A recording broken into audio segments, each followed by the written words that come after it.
सभी साधकों को मेरा नमस्कार और आपके अंदर बैठे उस परमात्मा को भी मेरा नमस्कार। आज का लेसन है मीराबाई की आध्यात्मिक यात्रा। मीराबाई का जन्म राजस्थान के कुड़की गांव मेड़ता में एक राजसी राठौड़ परिवार में हुआ था।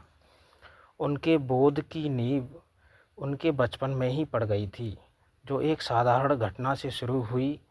एक बार उनके घर के सामने से एक बारात जा रही थी। नन्ही मीरा ने अपने माता पिता से कौतूहलवश पूछा, माँ, मेरा दूल्हा कौन है?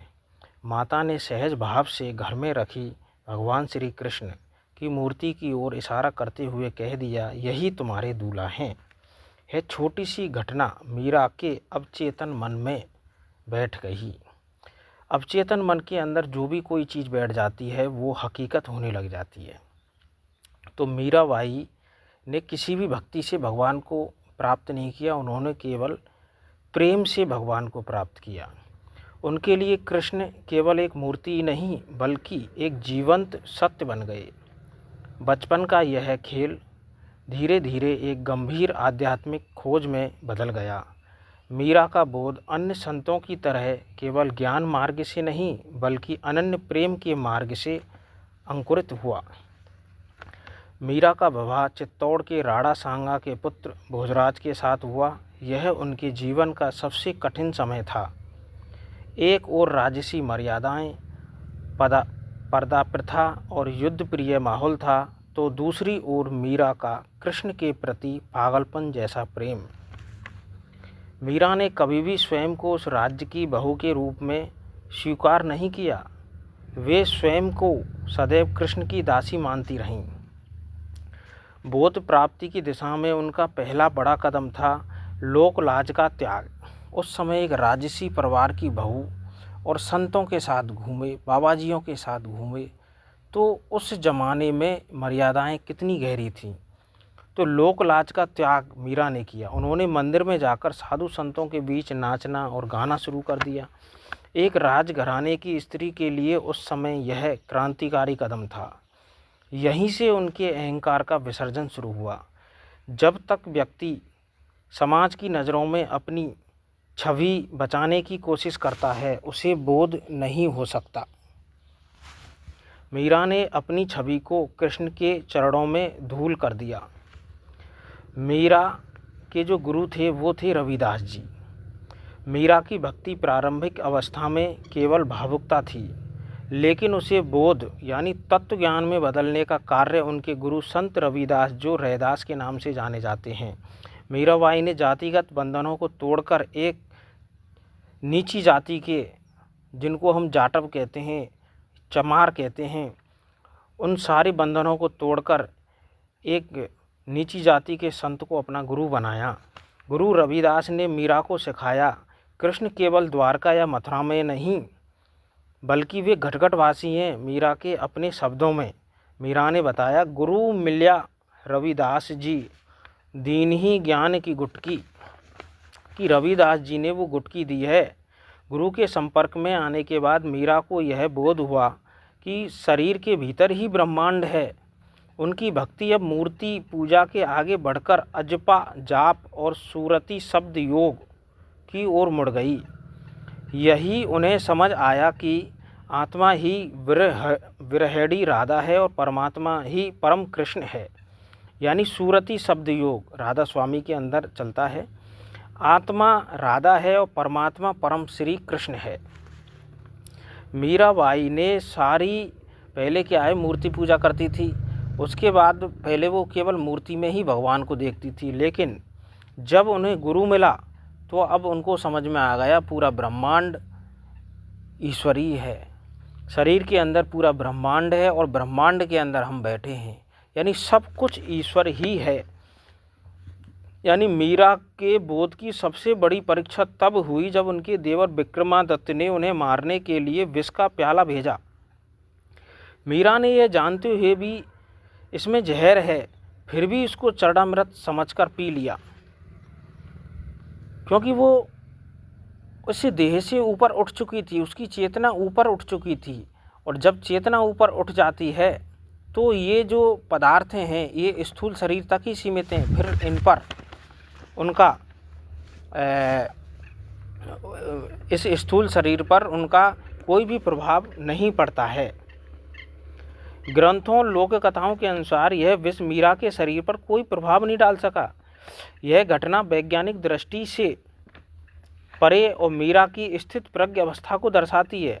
जब साधक का बोध इतना गहरा हो जाता है कि वह शरीर के भाव से पूरी तरह मुक्त हो जाता है तो प्रकृति के नियम भी उसके सामने नतमस्तक हो जाते हैं। इस घटना ने मीरा को यह अंतिम बोध करा दिया कि संसार में हरि के अतिरिक्त कुछ भी सत्य नहीं है। इसके बाद उन्होंने चित्तौड़ त्याग दिया और वृंदावन की गलियों में बावरी होकर घूमने लगी।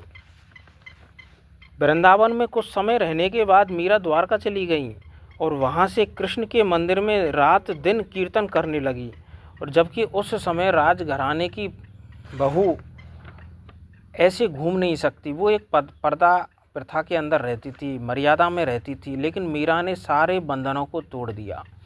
मैं यह नहीं कहता कि मीरा ने सारे बंधनों को तोड़ दिया, मैं यह कहता हूँ कि जब ऊपर कोई अच्छी चीज़ आपको मिल जाए तो बंधन स्वतः ही टूट जाते हैं।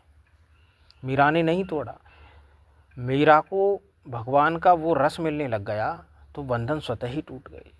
अगर आपके पास वो रस मिलने लग जाए तो बंधन स्वतः ही छूट जाएंगे। सारे संसार का मोह है वो छूट जाएगा। उनके जीवन का अंतिम बोध यह है कि भक्त और भगवान दो अलग सत्ताएं नहीं हैं। भगवान और भक्त जब दो अलग अलग सत्ताएं नजर आएंगी तो संसार का मोह है, और जब एक ही सत्ता नजर आएगी तो संसार का मोह खत्म हो जाता है। जब वो मीरा वृंदावन में रहने लगी तो वहाँ के ब्राह्मण उन्हें वापस लेने आए तो मीरा मंदिर के गर्भगृह में कीर्तन कर रही थी और द्वार बंद थे। और जब द्वार खुले तो मीरा वहाँ नहीं थी, केवल उनकी साड़ी का एक कोना मूर्ति के मुख में दबा हुआ था। अब तुम लगा लीजिए, मीरा मूर्ति के अंदर समा गई थी और उनके गुरु थे रविदास जी। जहाँ इतना बोध हो जाता है, आत्मा और शरीर दोनों ही परमात्मा के प्रकाश में विलीन हो जाते हैं। मीराबाई का बोध हमें सिखाता है कि सत्य को पाने के लिए ग्रंथों का विद्वान होना आवश्यक नहीं है। ग्रंथों की कोई ज़रूरत नहीं है। प्रेम जब अपनी पराकाष्ठा पर पहुंचता है तो स्वयं ज्ञान बन जाता है। जब प्रेम चारों बगल आपके अंदर घूमेगा, हर जगह आपको प्रेम दिखाई देगा, तो वह स्वयं ही ज्ञान बन जाता है। मीरा का जीवन प्रेम, साहस और आत्मज्ञान का एक ऐसा संगम है जो सदियों तक साधकों को मार्गदर्शन करता रहेगा। मीराबाई का जीवन इस तरह है, यदि हृदय में तड़प और समर्पण हो तो घर गृहस्थी और संघर्षों के बीच भी परम तत्व को पाया जा सकता है। मीरा का मार्ग प्रेम मार्ग है, जो ज्ञान मार्ग से भी कठिन है, क्योंकि इसमें स्वयं को पूरी तरह मिटाना पड़ता है। आज भी मीरा के पद उन करोड़ों आत्माओं के लिए बोध का काम करते हैं जो मीरा के माध्यम से ईश्वर को खोजना चाहते थे। मीरा एक ऐसी संत थी जिसने सारी बेड़ियों को तोड़ दिया। मीरा का एक दुआ है, पायो जी मैंने राम रतन धन पायो, वस्तु अमोलक दी मेरे सतगुरु कृपा कर अपनायो। यानी मीराबाई कहती है कि मुझे सबसे अनमोल धन मिल गया है, वह है राम। यानी राम कृष्ण भगवान से भी भोलेनाथ, किसी में उसका भेद नहीं है। वह राम का नाम और प्रेम, यह कोई सांसारिक धन नहीं है बल्कि आध्यात्मिक खजाना है। जब आप गुरु के द्वारा भक्ति करोगे तो ये आध्यात्मिक खजाना तुम्हें भी मिल सकता है। हमें हमारे संतों की वाणियों को सुनना चाहिए। एक एक वाणी में बहुत सारा रस लिखा हुआ है। यह आध्यात्मिक खजाना कभी नष्ट नहीं होता। यह कोई बाहर की सांसारिक वस्तु नहीं है जो नष्ट हो जाती है। आज पैसा कमाया, कल ख़त्म हो जाएगा। आज ये शरीर है, कल समाप्त हो जाएगा। जो अनमोल खजाना आपको मिल गया वो कभी नष्ट नहीं हो, वो ही अनमोल खजाना है। उसको कहते हैं राम रतन धन पाया। यह अनमोल वस्तु ईश्वर का नाम ज्ञान मुझे मेरे सतगुरु ने कृपा करके दी है। यानी सतगुरु से अटूट प्रेम, सतगुरु पर अटूट विश्वास अगर आपको है तो आपको ये राम रतन धन आपको भी मिल सकता है। लेकिन आपके अंदर जब तक अहंकार रहेगा तब तक ये राम रतन धन नहीं मिलेगा। यहाँ मीरा बताती है सच्चा धन भौतिक नहीं बल्कि ईश्वर का अनुभव है। सच्चा धन किसे कहते हैं? भौतिक जो हम 5 तत्वों की इन आँखों से देख रहे हैं वो सच्चा धन नहीं है। पहली बात तो सच्चा धन आपको इन 5 तत्वों की आँखों से दिखेगा ही नहीं। 5 तत्व की आँखों से केवल 5 तत्व की चीज़ें ही दिखाई देती हैं। यह धन मिलने के बाद मनुष्य को किसी और वस्तु की आवश्यकता नहीं होती। इसलिए मीराबाई कहती है कि ये भौतिक धन नहीं बल्कि ईश्वर का अनुभव है। इस धन को प्राप्त करो जीवन में। हम जीवन को व्यर्थ में ही गवा देते हैं लेकिन इस धन को कभी भी प्राप्त नहीं करते हैं। तो मीराबाई ने ये धन प्राप्त किया जिस धन के बारे में हम सोचते भी नहीं हैं। आज का मनुष्य पैसे के लिए भाग रहा है, कहीं यहाँ भागता है कभी वहाँ भागता है, सिर्फ पैसे के लिए ही काम कर रहा है। मीराबाई के दोहों को अगर हम देखते हैं तो हमें सब कुछ अच्छा नज़र आएगा। मीरा के प्रभु गिरधर नगर सहज मिले अविनाशी, मीरा का एक और दोहा है। मीरा के प्रभु गिरधर नागर सहज मिले अविनाशी, जन्म जन्म की पूंजी पाई जग में कुछ फांसी, जग में सब कुछ फांसी। यानी आध्यात्मिक रास्ते के लिए सबसे पहले आपको राम रतन धन पाना है। अब दूसरा दोहा अभी आध्यात्मिक दृष्टि से बहुत गहरा है, उसको भी मैं अर्थ करके आपको बताता हूँ। मीरा कहती है मेरे प्रभु गिरधर यानी श्री कृष्ण अविनाशी हैं, वे सदा रहने वाले हैं। जब सच्चा प्रेम और समर्पण होता है तब प्रभु सहज ही मिल जाते हैं। हमें दुनिया में कहीं भागने की जरूरत नहीं है, कठिन तपस्या की आवश्यकता नहीं है, हमें तीर्थ जगह जगह धामों में जाना कहीं जाने की जरूरत नहीं है। जब सच्चा प्रेम और समर्पण होता है तब प्रभु सहज ही मिल जाते हैं। भगवान किसी अपने भक्त को कष्ट थोड़ी देगा कि वो कष्ट देगा, नहीं दे सकता। जन्म जन्म की पूंजी पाई यानी अनेक जन्मों की साधना और पुण्य का फल मुझे अब मिल गया। अनेक जन्मों की साधना और पुण्य का फल मुझे अब मिला है, यानी मेरे सतगुरु ने मुझको अनेक जन्मों का फल अब दिया है। ईश्वर की प्राप्ति ही मेरी असली पूंजी है। यानी इस जग में कुछ नहीं है, इस जग में सिर्फ मोह माया है, धन का खेल है। एक इंसान 100 वर्ष तक जीता है, धन के पीछे भागता रहता है, मृत्यु हो जाती है, 84 लाख योनियाँ हैं, जाने कौन सी योनि में कहाँ जाए। यानी सारी संपत्तियों को छोड़ जाता है और फिर अगर कर्म बुरे हैं तो कीड़ों मकोड़ों की ज़िंदगियों में चलता रहता है, कर्म अच्छे हैं तो स्वर्ग में चला जाता है। दोनों ही बंधन हैं। बंधनों से अगर आपको परे होना है तो संत मीराबाई की तरह भक्ति करो। संसार की वस्तुएं नश्वर हैं और मोह का जाल है। जब ईश्वर मिल जाए तो संसार का आकर्षण समाप्त हो जाता है। यानी जब तक आपको लिए ईश्वर नहीं मिलेगा तब तक संसार में आकर्षण बना रहता है। यहाँ मीरा का पूर्ण वैराग्य और आत्मबोध झलकता है।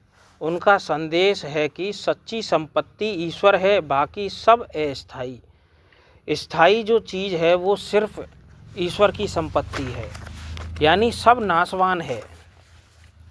संसार में जो इन 5 तत्वों से आप देख रहे हो, 5 तत्वों की जो इन आँखों से आप देख रहे हो, सब नाशवान है। अविनाशी सिर्फ ईश्वर है। ईश्वर के अलावा कोई चीज़ अविनाशी नहीं है। जब राम रतन धन पाया, आपके लिए भगवान की जो भी आप साधना करते हो उससे अगर आपके लिए भगवान की प्राप्ति होती है तो मीराबाई की तरह आपको बनना पड़ेगा। इंसान क्या करता है, बाहरी मुखों की चीज़ों पर भाग रहा है, प्राप्ति अंदर की वो करता ही नहीं है। जब तक अंदर की प्राप्ति नहीं करेगा उसको भगवान नहीं मिल सकते। मीराबाई जो कहती है कि यह आध्यात्मिक खजाना है। आध्यात्मिक खजाने का मतलब अविनाशी खजाना, नाशवान नहीं। आपके पास नाशवान खजाना है। हम भक्ति करते हैं भगवान की, सुबह शाम पूजा करते हैं, सब कुछ करते हैं, लेकिन हम उन्हीं चीज़ों को प्राप्त करते हैं जो एक ना एक दिन नष्ट हो जाते हैं। नाशवान का मतलब है कि जो चीज़ का नाश हो गया, और अविनाशी का मतलब है सदा रहने वाला। अब अविनाशी आपके अंदर क्या है? आत्मा, जो परमात्मा की, वो सदा रहती है। भगवान श्री कृष्ण खुद गीता में कहते हैं, आत्मा को न तलवार काट सकती है, न जल गला सकता है, न हवा सुखा सकती है, न अग्नि जला सकती है, जल से वो गीला नहीं हो सकता। यानी वो सदा रहने वाला है, उसका अंत नहीं है, और वो आत्मा ही असली खजाना है। उस असली खजाने तक इंसान पहुंचता ही नहीं है। उसका खजाना यहाँ की नाशवान चीज़ों के दायरे तक ही है, और नाशवान चीज़ों में जब तक रहेगा उसको असली खजाना नहीं मिलेगा। असली खजाने के लिए आध्यात्मिक रास्ते पर आपको चलना पड़ेगा। तो सबसे पहले आपको ये देखना है कि हमें पूजा किस प्रकार करनी है। आप जो भी पूजा करते हो उस साधना से अगर आपकी दिशा बदलती है तो आप वो पूजा करिए। प्रेमानंद जी महाराज हैं, उनके अंदर किसी भी प्रकार का अहम नहीं है। जिस गुरु के अंदर अहम मिल गया वो गुरु आपको गलत रास्ते पर ले जाएगा, यानी नाशवान चीज़ों के अंदर फंसा देगा। अविनाशी चीज़ों के अंदर आप तब रहोगे जब आपसे कोई भी गुरु पैसा नहीं लेता है। भगवान श्री कृष्ण कहते हैं गीता में खुद कि जहाँ धन है वहाँ मैं नहीं हूँ, जहाँ अहंकार है वहाँ मैं नहीं हूँ, जहाँ प्रेम है वहाँ मैं हूँ। भगवान खुद भक्त से प्रेम के लिए तड़पते हैं, लेकिन इंसान क्या करता है? सिर्फ धन के लिए भगवान की पूजा करता है। अगर वो भगवान की पूजा करता है और उसको धन नहीं मिला तो वो मंदिर भी बदल देता है। आप देखते होंगे, आपसे किसी ने कह दिया कि फलाने मंदिर पे चले जाओ, और आपके लिए धन नहीं मिला, तो आप क्या करोगे? मंदिर बदल दोगे। सुख के लिए वो भगवान के साथ भी स्वार्थ की तरह रहता है एक इंसान। पहले मैं भी साधनाएं करता था, लेकिन मेरे जीवन में किसी भी प्रकार का बदलाव नहीं था। मेरा जब तक आचरण साफ नहीं हुआ तब तक मेरे जीवन में कोई भी बदलाव नहीं हुआ। भगवान श्री कृष्ण खुद कहते हैं कि मनुष्य कोई भी साधना करे लेकिन वो भाव से करे, मैं उसको स्वीकार लेता हूँ। अगर उसके अंदर भाव नहीं है तो मैं नहीं स्वीकारूंगा। लेकिन मनुष्य चाहता क्या है? नाशवान चीज़ों से ज़्यादा प्रेम करता है। हम वृंदावन में चले जाते हैं, वहाँ का हालत देखो आप। वहाँ इतना चढ़ावा आता है, लोग बाग उस पैसे को जो भी वहाँ बैठे रहते हैं बांट लेते हैं, संपत्तियाँ खरीद रहे हैं, विदेशों में उनके बच्चे पढ़ रहे हैं, और हम उस पैसे को वहाँ लौटाते हैं। बड़े बड़े कथावाचक हैं, उनको देखो आप, 1-1 लाख 50-50 हज़ार रुपये उनकी फीस है। जब भगवान श्री कृष्ण गीता में कहते हैं जहाँ धन है वहाँ मैं नहीं हूँ, और जो व्यक्ति आपसे पैसा मांगता है उसके पुण्य से आपके घर में कुछ नहीं होने वाला है, सिर्फ सिद्धियां मिल सकती है। ये फैक्ट है कि आप भगवान की कोई भी साधना करो, भगवान उसको फल दे देता है। आपके घर में धन दौलत सुख सब कुछ बढ़ जाएगा, लेकिन ईश्वर नहीं मिलेगा। ईश्वर तो आपको एक ही शर्त पर मिलेगा, जब आप सच्चे मन से भगवान की पूजा करते हो। और इस कार्य के लिए पहले आपको ये समझना होगा। समझने के लिए आपको सबसे पहले भगवत गीता की पुस्तक पढ़नी होगी। स्वयं भगवान ने अपने मुख से ये पुस्तक बोली है। जब तक आप भगवत गीता की पुस्तक नहीं पढ़ोगे आपके समझ में यह नहीं आएगा कि अविनाशी क्या है, नाशवान क्या है, कर्म कैसे हैं, हम किस प्रकार जिंदगी जिए।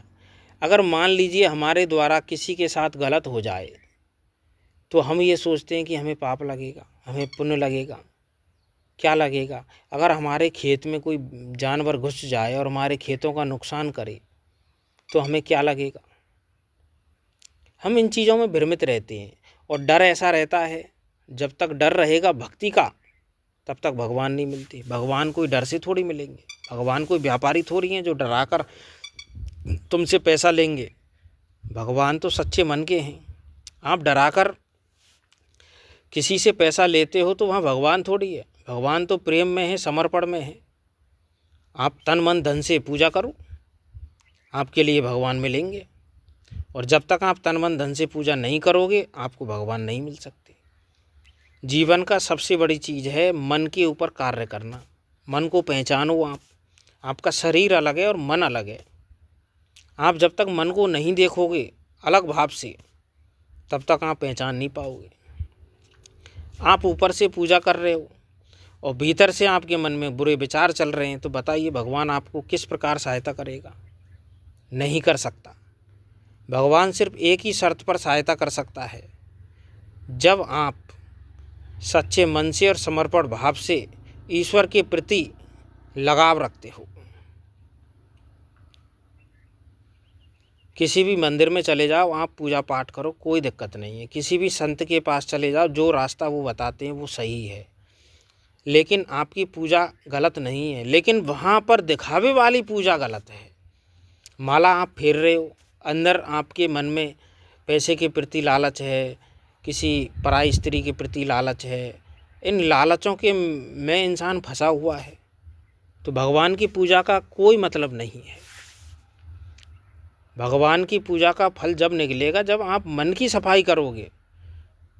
बाहर की सफाई तो हमने कर दी, लेकिन अंदर की सफाई हमने नहीं की। और जब तक हम अंदर की सफाई नहीं करते हैं हमें ईश्वर नहीं मिल सकता। अपने मन पर कार्य करो। हर इंसान को अपने मन पर कार्य करना चाहिए। मैं ये कहता हूँ, जब तक आप अपने मन पर कार्य नहीं करोगे भगवान आपको नहीं मिल सकते। अपने आचरण को आप साफ नहीं करोगे जब तक ईश्वर तुम्हें नहीं मिल सकते। आप पूरे दिन में ये देखो कि मैं गलत विचार करता हूँ लोगों के प्रति, क्यों? मेरे अंदर ये गलत विचार क्यों चलते हैं? इन विचारों को कैसे साफ करूँ? उसके लिए एक ही तरीका है। सबसे पहले तो आप मेडिटेशन करो, ध्यान करो। ध्यान यानी शून्य हो जाओ, शांत हो जाओ और विचारों को ऊपर से देखो। जब आप विचारों को ऊपर से देखोगे तब आपके समझ में आएगा ये संसार अलग है और मैं अलग हूँ। ये विचार कभी प्रेजेंट में, कभी पास्ट में, कभी फ्यूचर में चलते रहते हैं और विचारों को आप शांत नहीं कर सकते। विचार भागेंगे, लेकिन उनको आप देखो ऊपर से। और जब विचारों को आप ऊपर से देखने लग जाते हो तो फिर आपका मन शांत होने लग जाता है। और जब मन शांत होगा धीरे धीरे आपका आचरण साफ होता हुआ जाएगा। बाहरी पूजा करो मत करो उससे कोई मतलब नहीं है, लेकिन आचरण आपका साफ हुआ, वहाँ ईश्वर निवास करते हैं। ईश्वर स्वतः ही निवास करेंगे। ईश्वर एक एहसास है। ईश्वर एक, जब तुम्हें ईश्वर का एहसास होने लग जाएगा आपके अंदर से डर खत्म हो जाएगा। किसी भी संत को देख लो